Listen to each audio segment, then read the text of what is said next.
열왕기상과 열왕기하는 유다와 이스라엘의 임금들에 대한 기록입니다. 그렇기 때문에 열왕기라고 부르는 것입니다. 영어로 하면은 kings. 일시조선의 왕들을 우리가 태정, 태세, 문단세 이런 식으로 기억하는 것처럼 유다와 이스라엘 임금들의 치적을 기록을 하고 있는 책이 바로 열왕기상, 열왕기하 이 두 권의 책입니다. 그런데 저자가 거의 유일하게 관심을 기울이고 기록하는 부분은 그들의 어떤 정치적인 업적이라든가 경제적인 발전이라든가 문화의 어떤 발전이라든가 이런 것이 아니고 유일하게 그들의 신앙적인 업적, 신앙적인 행위에 초점을 맞추고 있습니다. 그들이 하나님 보시기에 의를 행하였는지 아니면 불의를 행했는지 하나님을 잘 섬겼는지 아니면 우상을 섬겼는지 그 이외의 업적에 대해서는 거의 언급하고 있지 않습니다. 그들 치하에서 국가가 얼마나 부강했는지 얼마나 영토가 넓혔는지 이런 것은 관심 밖이라는 것을 볼 수 있습니다. 좀 너무하지 않느냐. 이들이 신앙적인 것뿐만이 아니고 다른 면으로도 잘한 것이 있을 텐데 왜 그런 것은 언급하지 않고 왜 그것은 기록하지 않고 신앙적인 것에 대해서만 평가를 내리느냐. 그러나 하나님의 구속사적인 관점에서는 그것만이 중요하기 때문에 그렇습니다. 하나님의 구속사적인 관점에서는 이들의 신앙적인 업적, 신앙적인 순수함 이것만이 중요하다고 보는 것입니다. 만일 그게 아니고 임금들의 어떤 정치적, 경제적, 군사적인 업적을 중요하게 여기고 그것을 기록하려고 했다면 하나님은 구태여 이스라엘 민족을 성경에 기록하지는 않았을 것입니다. 사실 애굽이 나라도 더 크고 백성의 수도 많고 그들은 피라밋을 만들고 그들의 문명이 더 발달했지요. 바벨론도 나라가 크고 인구가 많고 그들은 최초로 문자를 발명하고 알파벳이 피니키아에서 발명이 되고 또 세계의 불가사의라고 불리는 바벨론의 공중 정원 같은 것 이런 것을 그들이 만들지 않았습니까? 그리고 약간 후대에 이르기는 하지만 고대 민주주의가 아테네에서 꽃을 피우지 않았습니까? 우리가 인류의 과거의 문명 또 발전이라고 여기는 그런 것들이 다른 나라에 이루어지고 있었는데 만약 하나님의 관심사가 인류의 업적에 있었다면 하나님은 구태여 이스라엘과 유다에 대해서 설명하지 않았을 것입니다. 그러나 하나님은 그 다른 민족을 선택하지 않고 숫자도 작고 영토도 작고 그리고 과거 400년 동안 남의 나라에서 노예 생활을 했던 백성들의 그들의 삶, 그들의 경험, 또 그들의 신앙에 대해서 그것을 성경의 주제로 기록을 하게 하신 것은 그것은 하나님의 관심사는 인류를 구속하기 위하여 이 소수의 백성들이 여호와 하나님을 알게 하시고 믿게 하시고 그 믿음을 보존하게 하신 것이고 거기에 모든 관심이 있었다는 것을 보여주는 것입니다. 그래서 지난주에 읽었던 성경 구절 중에 14장 21절을 보시면은 하나님이 왜 예루살렘을 선별해서 예루살렘을 구별하셨느냐 하는 목적이 나와 있는데 21절 후반절을 보면은 여호와께서 자기 이름을 두시려고, 여호와의 이름이라는 것은 여호와에 대한 계시를 말하는 것입니다. 우리가 누구의 이름을 안다는 것은 그 사람을 인격적으로 아는 것입니다. 모르는 사람은 이름도 알지 못합니다. 이방인에게는 여호와 하나님은 모르는 하나님입니다. 모르는 하나님, 그들에게 여호와 하나님이 계시되지 않았습니다. 유일하게 이스라엘 민족에게 하나님이 당신을 계시하셨습니다. 당신의 이름을 계시하셨고 당신의 성품과 뜻을 계시하셨고 그들에게 율법을 주셨고 그리고 그들에게 선지자들을 보내어 주셨습니다. 그렇기 때문에 여기에서 여호와께서 자기 이름을 두시려고, 이것은 하나님에 대한 믿음을 보존하게 한다는 뜻입니다. 이름을 두시려고 이스라엘 모든 지파 가운데서 빼신 성 예루살렘, 이것은 예루살렘을 구별하신 이유를 설명하는 것뿐만이 아니고 이스라엘 민족을 선민으로 삼으신 이유를 설명하는 것입니다. 수많은 백성 중에 왜 하나님이 이스라엘 민족을 선별해서 그들을 당신의 백성으로 삼으셨느냐? 이방인들이 알지 못하는 여호와 하나님에 대한 지식과 믿음을 그들이 갖는 것뿐만이 아니고 그것을 보존하고 후대에 물려주게 하기 위하여, 그리하여 메시아가 오시면, 그때가 되면 이제 이방인들에게 숨겨졌던 하나님의 구속의 섭리가 메시아를 통하여 알려지게 될 것입니다. 그러나 그때까지 유일하게 이 신앙의 줄을 잡고 그것을 지켜야 될 의무가 이스라엘 백성에게 있는 것입니다. 그렇기 때문에 유다와 이스라엘의 임금들에 대한 기록을 성경에 기록할 때 그들의 다른 업적에 대해서는 말할 필요가 없는 것입니다. 그들이 얼마나 통치를 잘했는지, 그들이 뭘 했는지 하나님은 거기에 대해서 관심이 없고 유일하게 평가하는 것은 그들이 여호와 보시기에 의를 행하였느냐 아니면 불의를 행하였느냐, 하나님 앞에 정직하게 행하였느냐. 그래서 오늘 읽은 성경 구절에 두 명의 임금이 등장하는데, 첫 번째는 아비암입니다. 15장 1절에 느밧의 아들 여로보암의 왕 제18년에 아비암이 유다 왕이 되고 예루살렘에서 3년을 치리하니라. 3년밖에는 임금이 되지를 못했습니다. 그 모친의 이름은 마아가라, 아비살롬의 딸이더라. 성경은 아버지의 이름을 언급하는 것뿐만이 아니고 어머니를 언급하고 있는데, 이것은 어머니의 역할도 중요하다는 것을 암시하는 것입니다. 어머니의 역할도 중요합니다. 유대인들에게는 사람이 유대인이냐 이방인이냐를 결정하는 것은 아버지가 아니고 어머니입니다. 어머니가 유대인이면 자식도 유대인으로 취급을 합니다. 왜냐하면 그들은 신앙적인 것은 어머니를 통해서 전달이 된다고 보기 때문에. 그렇기 때문에 이스라엘과 유다의 임금들의 치적을 평가할 때 어머니가 누구냐를 언급하는 것입니다. 어머니가 누구냐?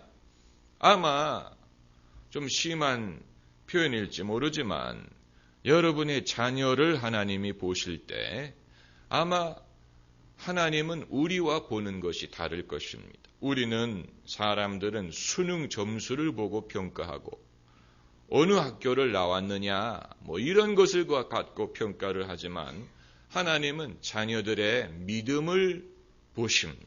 중심을 보신다는 것은 결국은 그런 것입니다. 영혼, 속사람을 보신다는 얘기인데 그런데 이 아이가 왜 이 모양이냐를 하나님이 물어보실 때 에미가 누구냐를 물어보실 것입니다. 도대체 에미가 누구냐? 그래서 지난주에 우리가 공부했던 르호보암에 대한 기록을 보면은 어머니에 대한 언급이 2번이나 나옵니다. 대부분의 사람들은 한 번 어머니의 이름을 언급하고 마는데 르호보암은 그 어머니가 모압 사람이었다라는 말이 2번 나와요. 모압 사람. 그게 어디 있습니까? 그게 모압이 아니고 암몬입니다. 31절에. 왜 웃으세요? 헷갈립니다. 모압이든 암몬이든 이스라엘 백성이 아니라는 것만 분명하지요. 31절에도 나오고 그리고 21절에도 나옵니다. 14장에 그 모친의 이름은 나아마라 암몬 사람이더라. 그리고 31절에 그 모친의 이름은 나아마라 암몬 사람이더라. 왜 이것을 2번이나 말하느냐? 암시하는 것이 있습니다. 그 어머니가 이방 여자이다 보니까 그것이 은연중에 자식에게 영향을 주어서 그 자식이 어머니가 우상을 섬기는 여자였더니 자식도 우상을 섬기더라. 그걸 말하는 것입니다. 그렇다고 어머니를 탓하지는 않습니다. 성경에서 하나님이 그 애미 때문이다 이런 식으로 어머니를 탓하지 않습니다. 어머니가 아무리 어떻게 하더라도 자식이 하는 것은 자기의 책임이기 때문에 그럼에도 영향력이라는 것을 부인할 수가 없어요. 그 어머니가 솔로몬에게 시집온 이방 여자였는데 다른 이방 부인들처럼 전부 다 우상들을 가지고 왔어요. 우상 신앙을 그대로 가지고 왔습니다. 여러분, 여자는 예수님을 믿을 때 당대의 예수님을 믿게 될 경우에 예수 믿는 집안에 시집을 온다든가 아니면 본인이 교회를 다니게 된다든가 그럴 때 과거에 갖고 있었던 미신적인 성향을 그대로 가지고 와서 예수님을 믿는 경우가 많아요. 예수님을 믿는 것은 좋은 일이지만 과거에 미신이든 우상이든 점쟁이를 찾아가는 것이든 무속적인 정서든 이런 것을 버리고 새로운 마음으로 시작하는 마음으로 예수님을 믿어야 되는데 그게 아니고 옛날에 갖고 있었던 무속의 정서 이것을 그대로 옮겨와서 예수님을 믿기는 믿는데 그 믿는 방법이 옛날에 무속신앙을 섬기던 그런 식으로 섬기는 경우가 많다는 것입니다. 여러분, 이것은 우리가 의도적으로 뿌리 뽑지 않으면 그것이 결국은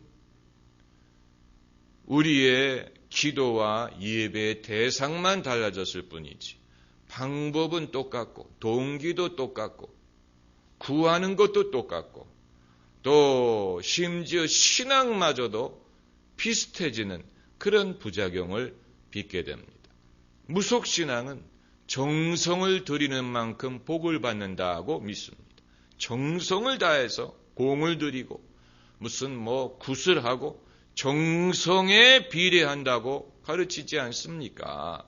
정성이 부족하면 복을 못 받고 정성을 많이 들이면 그만큼 복을 받는 어떻게 보면 우리의 합리적인 생각과 가장 일치하는 면이 없지 않지요. 그러나 은혜, 하나님의 은혜라는 것은 그게 아니에요. 베드로가 무슨 공을 많이 들여가지고 예수님의 제자로 선별된 게 아니고 다윗이 공을 들였기 때문에 그가 기름 부음을 받은 것이 아닙니다.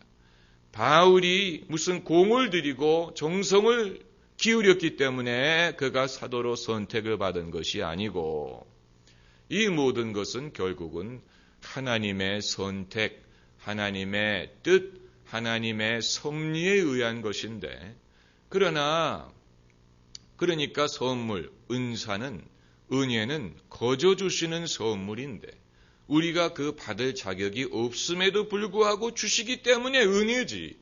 그게 아니고 우리가 은혜를 받을 만한 이유를 만들어야 된다면 그것은 공로지, 보상이지, 그것은 은혜가 되지 않는 것입니다. 그렇기 때문에 이런 그 보상 심리, 이것이 결국은 무엇과 일치하느냐 하면은 율법주의와 일치합니다. 율법도 행위로 말미암아 뭔가 의롭다함을 얻으려고 하는 것이 아닙니까? 행위. 그래서 바리새인들은 행위를 자랑했지요. 내가 하루에 3번 기도하고 소득의 10분의 1을 하나님께 드리고 내가 저 세리와 같지 아니함을 감사합니다. 이것이 바리새인들의 신앙적인 교만이요 자랑거리였는데 내가 이만큼 하기 때문에 하나님이 그만큼 복을 주시고 은혜를 사랑을 주실 것이라고 믿고 반대로 저 세리는 한계 없기 때문에 하나님께 기도하는 것조차도 부끄러운 것이다. 둘 다 그렇게 생각했을 거예요. 바리새인도 그렇게 생각하고 세리도 그렇게 생각했을 것입니다. 그렇기 때문에 세리는 기도를 하기는 하지만 감히 하늘을 우러러보지도 못했습니다. 자기에게 그런 자격이 없다고 생각을 했기 때문에. 그런데 역설적인 진리는 그런 자격이 없다고 생각하는 사람이 오히려 의롭다함을 받았다는 것입니다. 왜냐하면 은혜라는 것은 결국은 내가 자격이 있다고 생각하는 한은 그게 은혜가 되지 않고 하나님에게 영광이 되지 않습니다. 하나님에게 영광이 되지 않습니다. 영광을 돌리려고 하지 않습니다. 왜냐하면 내가 이만큼 애써서 받은 것인데 내가 공로를 세운 것이고 내가 수고한 것이지 이게 어찌 하나님께 감사할 만한 것이냐 이런 식으로 생각을 하기 때문에. 그래서 타종교에서는 이 수련을 많이 하고 돌을 닦고 이런 사람들이 영적인 교만을 갖고 있습니다. 그들은 굉장히 교만합니다. 불교의 큰 스님 한번 만나려면요, 불당에서 1000배하고 와야 만나준다. 이런 식으로 굉장히 아주 배짱을 튕깁니다. 큰 스님들 만나보기 힘듭니다. 아무나 만나주지 않습니다. 상당히 불공을 드리고 공양을 하고 기부를 하고 이렇게 해야 겨우 만나줄까 말까. 그리고 만나주어도 사람들이 알아듣기 쉽게 친절하게 도와주는 게 아니고 산은 산이고 물은 물이다 이런 수수께끼 같은 말만 떡떡 던지고 못 알아들으면 못 알아듣는 것. 그건 본인이 능력이 부족해서 못 알아듣는 것이지. 이런 식으로 그게 아무나 이렇게 접근할 수 있는 세계가 아니라는 것입니다. 그러나 교회도 이제 그런 것을 흉내내다 보면 목사님 한번 만나기가 힘들다든가 목사님 한번 만나려면 무슨 헌금을 크게 해야 된다든가 무슨 교회에서 공로를 세운다든가 그래야 겨우 식사 한번 같이 한다든가 신방을 가준다든가 이렇게 하게 되면 사실 똑같은 길을 가는 거나 마찬가지예요. 그러니까 차라리 만나는 것을 포기하는 게 나아요. 왜냐하면 하나님의 은혜는 하나님이 주시는 것입니다. 정말이에요. 하나님의 은혜는 하나님이 주시는 것이지 무슨 유명한 주의 종에 악수 한번 한다고 해서 더 무슨 은혜가 있고 복을 받을 것이라고 생각하면 그것은 좀 문제가 있는 것입니다. 이것은 우리의 어떤 해결해야 될 과제입니다. 우리가 은혜를 사모하고 또 하나님이 엘리야를 통해서 역사하시고 사무엘을 통해서 모세를 통해서 또 베드로 바울을 통해서 빌립을 통해서 역사하신 것처럼 사마리아에 요한과 베드로가 내려가서 그들이 성령 받기를 기도했더니 성령이 임했던 것처럼 하나님이 쓰시는 종을 통해서 하나님의 역사가 나타난 면도 있지만, 그러나 그것이 그들을 영웅화한다든가 그들을 우상화한다든가 그들을 스타로 만들어서 그들이 복을 빌어줘야 되고 그들이 기도를 해줘야 되고 그들이 신방을 와줘야 되고 이런 식으로 생각을 하게 되면 그것은 교주가 되는 것과 마찬가지입니다. 그러니까 순수한 면에서는 우리가 이해를 하고 납득을 하지만 사람은 그것을 순수하게만 보존하지 않고 그것을 엉뚱하게 만들어서 사람 중심으로 사람을 바라보고 사람을 우상시하고 이렇게 만들어버리는 것은 시간 문제입니다. 시간 문제입니다. 카리스마가 많은 목회자일수록 조심해야 되는 면이 그것인데, 그러나 교인들은 그것을 모르더라도 본인은 그것을 알아야 될 게 아닙니까? 그것을 의식을 하고 내가 동기가 지금 순수하지 못하고 내가 지금 예수님 중심으로 예수님을 높이는 게 아니고 내가 그 대리인의 역할을 하려고 한다는 것을 본인은 알아야 되는데, 그걸 모른다면 그것은 인간의 어떤 그 본래적인 결핍 의식을 채우려는 욕구가 강하기 때문에 그렇다고 볼 수밖에 없습니다. 결핍 의식, 자라나면서 어렸을 때 과거에 결핍을 많이 겪었으면 그 마음속에 뭔가 늘 결핍 의식을 갖습니다. 사람들이 나를 몰라주고 무시하고 가난하고 못 가지고 이런 것이 이제 마음속에 차 있다 보니까 이제 하나님이 나를 쓰셔서 높이시고 많은 일을 하게 하시는데 여전히 배고픈 것입니다. 여전히 사람의 관심에 목마르고 여전히 뭔가 과거에 내가 간절히 원했던 그런 것을 여전히 추구하다 보니까 이제 주님이 높이시고 능력을 행하시지만 내가 자꾸만 부각되려는 것이 있을 수밖에 없는 것입니다. 이것은 이제 인간의 어떤 그 모순입니다. 인간의 모순. 이런 면은 참 바꾸기가 어렵습니다. 그렇기 때문에 할 수만 있다면, 하나님의 종은 할 수만 있다면 평범하게 살아본 사람이 은혜를 받는 것이 좋다고 판단이 됩니다. 평범하게, 특별히 가난하지도 않고 특별히 과거에 무슨 고생을 하거나 그런 게 아니고 평범하게 살아본 사람이 그 속에 결핍의식이 없어요. 그래서 어떤 그것을 보상받으려는 욕구에 이끌리지 않는 것이 좋다는 것입니다. 어떤 과거에 내가 못 살고 사람들에게 소외당하고 무시당하고 이게 여러분 얼마나 깊은 상처를 남기냐면 일평생 그의 인생을 좌우하는 거예요. 일평생 예컨대 아버지의 사랑을 목말라 했던 사람은 일평생 누군가 아버지와 같은 역할을 해주는 사람의 칭찬에 목말라 합니다. 그래서 늘 자기 성적표를 집에 가지고 와서 아빠의 승인과 칭찬을 받으려는 그런 마음으로 모든 것을 하는 거예요. 늘 뭔가 성적표를 가지고 나 잘했지, 나 이번에 100점 맞았어, 나 좀 칭찬해줘, 뭐 이런 마음이 마음속에 있는 것이에요. 그러니까 참 사람이 평탄하게 산다는 것이 얼마나 그게 좋은지 모르지요. 그런 것이 없으니까.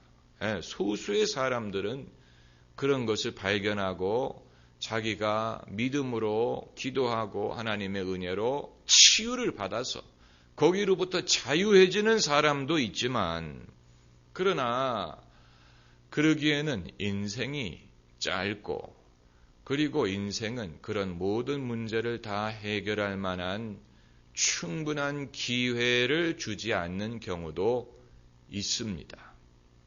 하나님은 그런 모든 것이 다 해결될 때까지 기다리시는 것 같지는 않습니다. 때로는 하나님이 급하시기 때문에 또 다른 쓸만한 사람이 없기 때문에 이런 문제가 아직 해결되지 않지만 하나님이 부득이 은혜를 주시고 능력을 주셔서 쓰시는 경우도 있다고 봅니다. 그것은 하나님이 그것을 용인하기 때문이 아니고 다른 사람이 없기 때문에 그런 것입니다. 사실 더 좋은 환경에서 더 많은 것을 배우고 준비를 한 사람들 중에 그만큼 하나님에게 헌신을 하고 희생을 하려는 사람이 없기 때문에 그런 것입니다. 더 자격이 있는 사람이 있을 수 있습니다. 하나님 보시기에. 그러나 그런 사람들은 구태여 하나님을 섬기려고 하지 않습니다. 다른 데 기회가 있다고 보기 때문에 다른 데에 욕심을 갖고 다른 데에 소원을 갖고 그리고 예수님을 믿기는 믿어도 헌신하지 않고 자기 삶을 완전히 거기에 던지려고 하지 않습니다. 그렇기 때문에 하나님이 초이스를 두고 볼 때 다른 면으로는 원만한 성격과 성품을 가졌지만 그러나 하나님에게 간절히 매달리지 않는 사람과 또 허물이 많고 결함이 있지만 하나님에게 간절히 매달리고 야곱처럼 복을 사모하고 하나님의 은혜를 사모하는 사람이 있을 때 하나님은 후자를 선택할 수밖에 없는 것입니다. 그러나 그것은 하나님이 그것을 용인하기 때문이 아니고 쓸 사람이 없기 때문에 그렇습니다. 쓸 사람이 없는데 어떡합니까? 인재풀이 정해져 있는데 여러분 세상에 사람들이 많은 것처럼 보이지요. 세상에 많은 건 사람이에요. 우리가 사방 어디를 가든지 사람의 치입니다. 그러나 정말로 필요한 적재적소에 특별히 믿음을 요구하는 일, 믿음과 또 헌신과 희생을 요구하는 일에 있어서는 쓸만한 사람이 별로 없습니다. 지금까지 수많은 정치인들이 있었지만 그 정치인들 중에 교회 다니는 사람들은 많고 교회 집사, 남자 권사, 심지어 장로의 직분, 또 성직자들도 있습니다. 신학을 공부한 사람들도 있습니다. 정치인들 중에 크리스찬이라고 하는 사람들은 많지만 그러나 정말로 그들 중에 하나님의 종으로서 다윗처럼 하나님의 마음에 합한 자라고 볼 수 있는 사람이 몇 명이나 있습니까? 찾기 어렵지요? 어렵습니다. 그게 현실이에요. 그게 현실입니다. 우리도 이런데 교회가 부흥한다고 하는 대한민국의 상황도 이런데 다른 나라는 오죽하겠습니까? 다른 나라는 오죽하겠습니까? 하나님의 능력에 문제가 있는 게 아니고 결국은 사람들에게 문제가 있는 것입니다. 사람, 인재난이 천국의 인재난. 그렇다고 해서 우리가 우리의 자녀들을 다 무슨 신학을 공부시키고 성직자를 만들고 이렇게 하자고 말할 수도 없고 결국은 하나님이 선택하는 것인데 하나님이 선택하시고 하나님이 은혜를 주셔야지요. 하나님이 그들에게 기름을 부어 주셔야지요. 아무리 우리가 자녀들을 교육시키고 영어를 일찍 가르치고 예능을 가르치고 아무리 그래도 하나님의 종이 되기 위해서는 하나님이 기름을 부어 주셔야 되는데 이것은 인간적인 방법으로는 얻을 수가 없는 것입니다. 인간적인 방법으로는 그것이 되지 않습니다. 하나님이 기름을 부어 주셔야 됩니다. 이것은 교인들이 가장 피부로 느끼는 것이 아닙니까? 교인들이 기도할 때, 목회자를 위해서 기도할 때 늘 구하는 게 뭡니까? 성령의 두루마기를 입혀달라. 성령의 두루마기는 성경에 단 한 번 언급이 되는데 한국 사람들은 그 구절을 탁 따와가지고 성령의 두루마기를 입혀달라. 그러나 그것은 교인들이 피부로 느끼는 것입니다. 성령의 기름 부음이 얼마나 필요한가를 알기 때문에 목사가 무슨 PhD가 3개가 있고 무슨 유학을 하고 뭘 하고 아무리 그래도 인물이 좋고 목소리가 좋고 아무리 그래도 기름 부음이 없으면 교인들이 일단 졸고요. 교회를 오지를 않고요. 마음이 감동을 받지 않고 영적으로 흡족하지를 않는 것을 교인들이 피부로 느끼는 것입니다. 그렇기 때문에 성령의 두루마기를 입혀달라, 성령의 능력을 달라고 구하지 않습니까? 그러나 정작 자기는 그것을 구하는지, 자기 자녀들에게 그런 것을 구하는지 그것은 알 수가 없습니다. 그것은 알 수가 없어요. 목회자에 대해서는 그것을 구하는 게 분명한데 본인도 그것을 구하는지, 그리고 자기의 식구들과 자녀들에게도 하나님이 이런 은혜를 주시기를 구하는지는 별개의 문제입니다. 여러분이 자녀를 신앙 수련회 보내실 때 그것을 구하십니까? 하나님 이번 수련회에서 우리 아이가 거듭나게 해주시고 성령 체험하게 하시고 하나님을 만나게 해주세요. 여러분 이런 식으로 구해야 됩니다. 구하면 그렇게 됩니다. 여러분이 구하지 않는 것은 그것을 원치 않기 때문이고 원치 않는 것은 그것을 중요하게 여기지 않기 때문에 그런 것입니다. 그것을 중요하게 여기지 않기 때문에 그러는 것입니다. 우리가 자녀가 좋은 학교에 들어가고 무슨 이런 것에 대해서 구하는 만큼 그들이 신령한 은혜 받기를 구한다면 이 나라에는 미래가 있지만 그게 아니고 다른 것. 그래서 제가 말씀드리는 것이 성경에 이 많은 임금들에 대해서 이들이 그래도 엘리트입니다. 사회 지도층입니다. 좋은 혈통을 타고 태어난 사람들인데 하나님이 보시기에는 그들이 얼마나 나라를 부강하게 하고 발전시키고 여기에 대해서는 관심이 없었어요. 하나님은 거기에 대해서 별로 관심이 없고 유일한 것은 이들이 하나님 앞에 정직하게 행하였느냐 불의를 행하였느냐 이것을 주님이 보시는 것입니다. 이것은 여러분 본인들을 위해서도 중요한 것뿐만이 아니고 백성들을 위해서 중요하고 또 후대를 위해서 중요합니다. 르호보암에 대해서 하나님이 원찮게 여기신 것은 네가 죄를 짓고 백성으로 하여금 죄를 짓게 만들었다. 임금들이 믿음을 지키는 것이 본인들에게만 중요한 게 아니고 백성들, 임금이 믿음을 지키면 백성들도 믿음을 지키고 임금이 죄를 지으면 백성들도 죄를 짓게 만들고 그리고 또 하나는 후대에게 믿음을 물려주기 위해서 이것이 필요한 것입니다. 그래서 오늘 본문의 4절을 보면은 그 아들을 세워 후사가 되게 하사. 후사라는 것은 뭡니까? 물려받는다. 상속자라는 뜻입니다. 왜 상속자가 중요하냐? 왜 하나님이 이스라엘을 선민으로 삼으셨는데요? 그들로 하여금 여호와 하나님을 아는 믿음을 전달하게 하기 위한 것입니다.